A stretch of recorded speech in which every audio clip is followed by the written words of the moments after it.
हर बीमारी का इलाज दसन लगी हाँ। तुसीं नारियल नूं ते छवारिਆਂ ਨੂੰ ਦੁੱਧ ਚ ਪਾ ਦੇਣਾ। ਤੇ मैं 1 किलो खूबसूरत मੱਝ ਦਾ ਦੁੱਧ ਲਿਆ ਵਾ ਤੇ 5 ਖੋਪੇ ਲੈ ਖੋਪਿਆਂ ਦੇ ਅੰਦਰ ਮੈਂ ਛਵਾਰੇ ਭਰਤੇ। ਛਵਾਰੇ ਭਰ ਕੇ ਨਾ ਮੈਂ ਇਹਦੇ ਦੁੱਧ ਚ ਸੁੱਟਤੇ।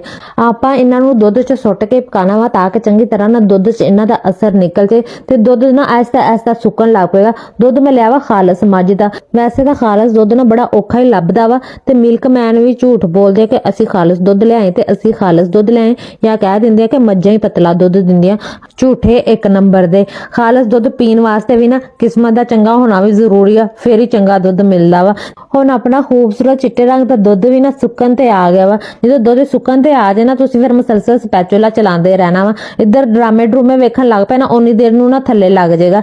ਤੇ ਮੈਂ ਜ਼ਰਾ ਕੰਮ 'ਚ ਬਿਜ਼ੀ ਹੋ ਗਈ ਸੀ, ਉਨੀ ਦੇਰ ਨੂੰ ਦੁੱਧ ਵੀ ਸੁੱਕਣ ਦੇ ਕਰੀਬ ਆ ਗਿਆ ਸੀ ਤੇ ਹੁਣ ਮੁਸਲਸਲ ਸਪੈਚੂਲਾ ਨਾਲ ਚਲਾਉਂਦੇ ਰਹਿਣਾ ਵਾ। ਦੁੱਧ ਆਲਮੋਸਟ ਡਰਾਈ ਹੋ ਚੁੱਕਿਆ ਵਾ ਤੇ ਹੁਣ ਆਪਾਂ ਚੁੱਕ ਕੇ ਲਾ ਲਵਾਂਗੇ ਤੇ ਖੂਬਸੂਰਤ ਛੁਰੀ ਦੇ ਨਾਲ ਨਾ ਇਹਨਾਂ ਨੂੰ ਕੱਟ ਲਾਂਗੇ। ਗਿਰੀ ਵੈਸੇ ਵੀ ਨਰਮ ਹੋ ਗਈ ਆ ਕਿਉਂਕਿ ਦੁੱਧ 'ਚ ਪੱਕੀ ਆ ਤੇ ਛਵਾਰੇ ਵੀ ਕਹਿੰਦੇ ਬਾਜੀ ਅਸੀਂ ਨਰਮ ਹੋ ਗਏ। ਉਂਝ ਛਵਾਰੇ ਤੁਹਾਨੂੰ ਪਤਾ ਕਿੱਡੇ ਸਖਤ ਹੁੰਦੇ, ਢੀਠ ਜੇ, ਤੇ ਇਹਨਾਂ ਨੂੰ ਦੁੱਧ 'ਚ ਅਗਰ ਪਕਾ ਲਈਏ ਨਾ ਤਾਂ ਬਹੁਤ ਹੀ ਨਰਮ ਹੋ ਜਾਂਦੇ ਜਿਵੇਂ ਖਜੂਰ ਆ। ਤੇ ਆਪਾਂ ਛਵਾਰਿਆਂ ਦੇ ਵੀ ਨਾ ਗਿਟਕਾਂ ਕੱਢ ਲਾਂਗੇ। ਗਿਟਕਾਂ ਤੇ ਅੱਗੇ ਜਿਹੜੀ ਬੁੰਡੀ ਜੀ ਲੱਗੀ ਹੁੰਦੀ ਆ ਉਹ ਲਾ ਲਵਾਂਗੇ। ਆਪਾਂ ਨੂੰ ਖਾਲੀ ਛਵਾਰੇ ਦਾ ਮਾਸ ਚਾਹੀਦਾ, ਅੰਦਰੋਂ ਗਿਟਕ ਨਹੀਂ ਚਾਹੀਦੀ। ਤੇ ਗਿਰੀਆਂ ਨੂੰ ਵੀ ਮੈਂ ਕੱਟ ਲਾਂਗੀ। ਛਵਾਰੇ ਐਂਡ ਖੂਬਸੂਰਤ ਗਿਰੀ ਨੂੰ ਕੱਟਣ ਵੱਢਣ ਤੋਂ ਬਾਅਦ ਨਾ ਆਪਾਂ ਇਹਨਾਂ ਨੂੰ ਕਰਾਂਗੇ ਚੋਪ ਕਰਕੇ ਨਾ ਆਪਾਂ ਇਹਨਾਂ ਨੂੰ ਦਾਦੜ ਜਿਹਾ ਕਰ ਲਾਂਗੇ। ਆਪਾਂ ਨੂੰ ਦਾਦੜ ਜਿਹੇ ਚਾਹੀਦੇ, ਏਡੇ ਮੋਟੇ ਨਹੀਂ ਚਾਹੀਦੇ ਹੈ। ਤੇ ਮੈਂ ਚੋਪਰ ਲਿਆ ਵਾ। ਚੋਪਰ 'ਚ ਮੈਂ ਜਦ ਤੱਕ ਚੋਪ ਕਰ ਰਹੀ ਹੂੰ ਤੁਸੀਂ ਜਲਦੀ ਵੀਡੀਓ ਨੂੰ ਲਾਈਕ ਕਰ ਦਿਓ ਤੇ ਅਗਰ ਮੇਰੇ ਚੈਨਲ ਤੇ ਨਵੇਂ ਆ ਰੈੱਡ ਬਟਨ ਨੂੰ ਕਲਿੱਕ ਕਰਕੇ ਸਬਸਕ੍ਰਾਈਬ ਵੀ ਕਰ ਲਓ। ਅਗਰ ਟਿਕਟੋਕ ਤੇ ਦੇਖ ਰਹੇ ਹੋ ਕਾਈਂਡਲੀ ਤੁਸੀਂ ਰੀਪੋਸਟ ਕਰ ਦਿਓ। ਹੁਣ ਆਪਾਂ ਸ਼ਰ ਕਰਕੇ ਚਲਾ ਲਵਾਂਗੇ ਚੋਪਰ ਨੂੰ ਤਾਂ ਕਿ ਚੰਗੀ ਤਰ੍ਹਾਂ ਇਹਨਾਂ ਦਾਦੜ ਜੇ ਹੋ ਜਾਣ। ਇਹਨਾਂ ਦੇ ਨਾ ਬਹੁਤ ਜ਼ਿਆਦਾ ਫਾਇਦੇ ਆ, ਘੀ ਦਾ ਵੀ ਤੇ ਛਵਾਰਿਆਂ ਦੇ ਵੀ। ਸਰਦੀਆਂ 'ਚ ਨਾ ਛਵਾਰੇ ਬਹੁਤ ਹੀ ਮੁਫੀਦ ਹੁੰਦੇ ਆ ਗਿੱਟੇ ਜੋੜਾਂ ਨੂੰ, ਜਿਨ੍ਹਾਂ ਦੇ ਲੱਕ ਟੁੱਟੇ ਰਹਿੰਦੇ ਆ, ਕੰਮ ਕਰਨ ਲੱਗਿਆ ਮੌਤ ਪਿੰਦੀ, ਸਿਰ ਚਿੱਟਾ ਹੋ ਗਿਆ, ਤੁਰਨ ਫਿਰਨ ਲੱਗਿਆ ਕੜੱਲਾਂ ਪਿੰਦੀਆਂ, ਇਹਨਾਂ ਸਾਰੀਆਂ ਚੀਜ਼ਾਂ ਤੋਂ ਨਾ ਆਰਾਮ ਆ ਜਾਏਗਾ। ਕਿਉਂਕਿ ਅਕਸਰ ਇਦਾਂ ਹੁੰਦਾ ਜਿਵੇਂ ਸਰਦੀਆਂ ਸਟਾਰਟ ਹੁੰਦੀਆਂ ਨਾ ਜੋੜਾਂ 'ਚ ਦਰਦ ਸ਼ੁਰੂ ਹੋ ਜਾਂਦਾ ਤੇ ਅਗਰ ਆ ਤੁਸੀਂ ਖਾਓਗੇ ਨਾ ਇਹਨਾਂ ਸਾਰੀਆਂ ਚੀਜ਼ਾਂ ਤੋਂ ਨਾ ਆਰਾਮ ਆ ਜਾਏਗਾ ਤੇ ਤੁਸੀਂ ਨੱਚਣ ਨਹੀਂ ਲੱਗ ਪੋਗੇ, ਭੁੜਕਣ ਲੱਗ ਪੋਗੇ, ਇੰਨਾ ਤੁਸੀਂ ਫਿੱਟ ਹੋ ਜਾਓਗੇ। ਤੇ ਲਾਜ਼ਮੀ ਤੁਸੀਂ ਬਣਾ ਕੇ ਖਾਣਾ ਵਾ। ਤੇ ਹੁਣ ਥੋੜਾ ਜਿਹਾ ਦੇਸੀ ਘਿਓ ਲੈਣਾ ਵਾ। ਦੇਸੀ ਘਿਓ 'ਚ ਨਾ ਮੈਂ ਥੋੜੀ ਜਿਹੀ ਸੂਜੀ ਪਈ, ਅੱਧਾ ਕੱਪ ਅਗਰ ਦੇਸੀ ਘੀ ਆ ਤੇ ਅੱਧਾ ਕੱਪ ਵਿੱਚ ਸੂਜੀ ਪਾਣੀ ਤੇ ਇਹਨੂੰ ਭੁੰਨਣ ਲੱਗ ਪੈਣਾ। ਭੁੰਨੀ ਜਾਣਾ ਜਿੰਨੀ ਦੇਰ ਤੱਕ ਇਹ ਗੋਲਡਨ ਨਹੀਂ ਹੋਏਗੀ ਆਪਾਂ ਭੁੰਨੀ ਜਾਣਾ ਵਾ। ਚਮਚਾ ਇੱਥੇ ਚਲਾਉਂਦੇ ਰਹਿਣਾ ਵਾ ਕਿਉਂਕਿ ਬਸ ਭੁੰਨੀਜਣ ਵਾਲੀ ਹੈ। ਕਿਉਂਕਿ ਜਦੋਂ ਭੁੰਨੀਜਣ ਦੇ ਕਰੀਬ ਹੁੰਦੀ ਹੈ ਨਾ ਤੇ ਥੱਲੇ ਲੱਗਣ ਦੀ ਕੋਸ਼ਿਸ਼ ਕਰਦੀ ਹੈ ਤਾਂ ਆਪਾਂ ਇਹਨੂੰ ਥੱਲੇ ਲੱਗਣ ਨਹੀਂ ਦੇਣਾ। ਸੂਜੀ 'ਚ ਵੀ ਤੁਸੀਂ ਬਣਾ ਸਕਦੇ ਆ। ਇਸ ਤੋਂ ਇਲਾਵਾ ਤੁਸੀਂ ਵੇਸਣ 'ਚ ਵੀ ਬਣਾ ਸਕਦੇ ਆ। ਸੂਜੀ ਦੀ ਜਗ੍ਹਾ ਤੇ ਤੁਸੀਂ ਵੇਸਣ ਪਾ ਕੇ ਵੇਸਣ ਵੀ ਭੁੰਨ ਸਕਦੇ ਆ ਤੇ ਬਾਕੀ ਮਿਕਸਚਰ ਆਪਾਂ ਬਾਅਦ 'ਚ ਐਡ ਕਰਨਾ ਵਾ। ਜਦੋਂ ਸੂਜੀ ਲਾਲ ਹੋ ਜਾਏਗੀ ਫਿਰ ਤੁਸੀਂ ਇਹ 'ਚ ਵਾਟਰ ਐਡ ਕਰਨਾ ਵਾ। ਮੈਂ ਨਾ 1 ਕੱਪ ਦੇ ਕਰੀਬ ਵਿੱਚ ਵਾਟਰ ਐਡ ਕੀਤਾ। ਹੁਣ ਚੰਗੀ ਤਰ੍ਹਾਂ ਮਿਕਸ ਕਰ ਲਾਂਗੇ ਤਾਂ ਕਿ ਸੂਜੀ ਥੋੜੀ ਫੁੱਲ ਜੇ ਤੇ ਗਾੜੀ ਹੋ ਜੇ।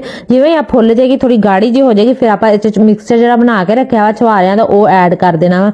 ਖੂਬਸੂਰਤ ਸੂਜੀ ਭੁੰਨ ਕੇ ਨਾ ਪਾਣੀ ਐਡ ਕੀਤਾ ਵਾ। ਤੁਸੀਂ ਪਾਣੀ ਦੀ ਜਗ੍ਹਾ ਤੇ ਨਾ ਦੁੱਧ ਵੀ ਐਡ ਕਰ ਸਕਦੇ ਆ 1 ਕੱਪ। ਉਸ ਤੋਂ ਬਾਅਦ ਗਿਰੀ ਛਵਾਰਿਆਂ ਦਾ ਮਿਕਸਚਰ ਐਡ ਕਰਨਾ ਵਾ ਤੇ ਫਿਰ ਚੰਗੀ ਤਰ੍ਹਾਂ ਨਾ ਆ ਹਲਵੇ 'ਚ ਆਪਾਂ ਰਲਾ ਦੇਣਾ ਵਾ। ਜਿਹੜੀ ਆਪਾਂ ਸੂਜੀ ਭੁੰਨੀ ਹੈ ਨਾ 1 ਜਾਂ ਕਰ ਦੇਣਾ ਵਾ ਮਿਕਸਚਰ। ਜਦੋਂ 1 ਜਾਂ ਹੋ ਜੇ ਨਾ ਇਦਾਂ ਦਾ ਮਿਕਸਚਰ ਹੋ ਜਾਏਗਾ ਤੇ ਫਿਰ ਆਪਾਂ ਇਹ 'ਚ ਮਿੱਠਾ ਐਡ ਕਰਾਂਗੇ।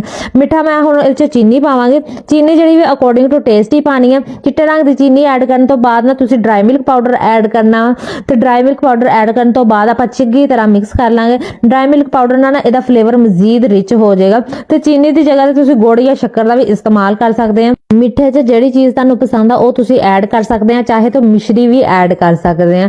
ਹੁਣ ਆਪਾਂ ਚੰਗੀ ਤਰ੍ਹਾਂ ਇਹਨੂੰ ਰਲਾ ਲਵਾਂਗੇ ਤਾਂ ਕਿ ਚੀਨੀ ਨਾਲ ਚੰਗੀ ਤਰ੍ਹਾਂ ਮਿਕਸਚਰ ਦੇ ਅੰਦਰ ਮਿਕਸ ਹੋ ਜੇ। ਤੇ ਮਿਕਸ ਕਰਨ ਤੋਂ ਬਾਅਦ ਵੀ ਤੁਸੀਂ ਪਕਾਣਾ ਵਾ, ਇਹ ਨਹੀਂ ਕਿ ਛੱਡ ਦੇਣਾ ਵਾ ਕਿਉਂਕਿ ਚੀਨੀ ਵੀ ਆਪਦਾ ਥੋੜਾ ਬਹੁਤ ਪਾਣੀ ਛੱਡੇਗੀ ਤੇ ਉਹ ਪਾਣੀ ਆਪਾਂ ਡਰਾਈ ਕਰਨਾ ਵਾ।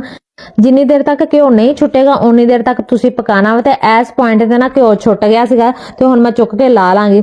ਲਾ ਕੇ ਨਾ ਆਪਾਂ ਇਹਦੇ ਬਣਾਵਾਂਗੇ ਲੱਡੂ। ਤੇ ਤੁਸੀਂ ਹਲਵੇ ਦੀ ਫਾਰਮ 'ਚ ਵੀ ਨਾ ਇਹਨੂੰ ਯੂਜ਼ ਕਰ ਸਕਦੇ ਆ, ਇਹਨੂੰ ਸਟੋਰ ਕਰਕੇ ਰੱਖ ਸਕਦੇ ਆ। ਰੋਜ਼ਾਨਾ ਤੁਸੀਂ 2 ਚਮਚੇ ਗਰਮ ਦੁੱਧ ਨਾ ਖਾਣਾ, 2 ਤੋਂ 3 ਚਮਚੀਆਂ।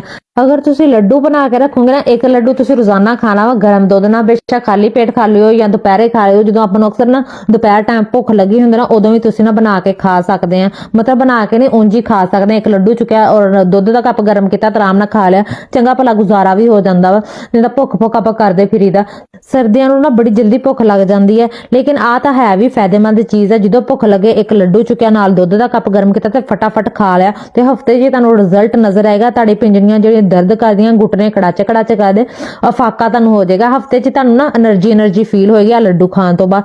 ਉੱਤੇ ਮੈਂ ਥੋੜਾ ਜਿਹਾ ਨਾ ਨਾਰੀਅਲ ਦਾ ਬਰਾਦਾ ਵੀ ਭੁੱਕਿਆ ਵਾ ਕੋਕੋਨਟ ਦਾ ਹੀ, ਕਿਉਂਕਿ ਕੋਕੋਨਟ ਤੇ ਲੱਡੂ ਆ ਨਾ, ਤੇ ਤੁਸੀਂ ਚਾਹੋ ਇਹ ਸਕਿਪ ਵੀ ਕਰ ਸਕਦੇ ਆ। ਤੇ ਇਸ ਤੋਂ ਇਲਾਵਾ ਇਹਦੇ ਅੰਦਰ ਲੱਡੂਆਂ ਦੇ ਅੰਦਰ ਤੁਸੀਂ ਡਰਾਈ ਫਰੂਟ ਵੀ ਐਡ ਕਰ ਸਕਦੇ ਆ, ਬਦਾਮ ਪਿਸਤਾ ਉਹਨਾਂ ਨੂੰ ਦਾਦਰ ਜਿਹਾ ਕਰਕੇ ਉਹ ਵੀ ਐਡ ਕਰ ਸਕਦੇ ਆ। ਆਪਦੀ ਮਰਜ਼ੀ ਆ ਜਿੰਨਾ ਚੀਜ਼ਾਂ ਦਾ ਐਡੀਸ਼ਨ ਕਰਨਾ ਚਾਹੋ ਕਰ ਸਕਦੇ ਆ। ਤੇ ਆ ਤਾਕਤ ਸੇ ਭਰਪੂਰ ਲੱਡੂ ਉਮੀਦ ਕਰਦੀ ਆ ਤੁਹਾਨੂੰ ਬਹੁਤ ਹੀ ਜ਼ਿਆਦਾ ਪਸੰਦ ਆਣਗੇ। ਤੇ ਵੀਡੀਓ ਅੱਛੀ ਲੱਗੀ ਤੇ ਲਾਈਕ ਕਰਿਓ, ਜ਼ਿਆਦਾ ਤੋਂ ਜ਼ਿਆਦਾ ਸ਼ੇਅਰ ਕਰਿਓ। ਆਪਦਾ ਖਿਆਲ ਰੱਖਿਆ ਜੇ। ਅੱਲਾ ਹਾਫਿਜ਼।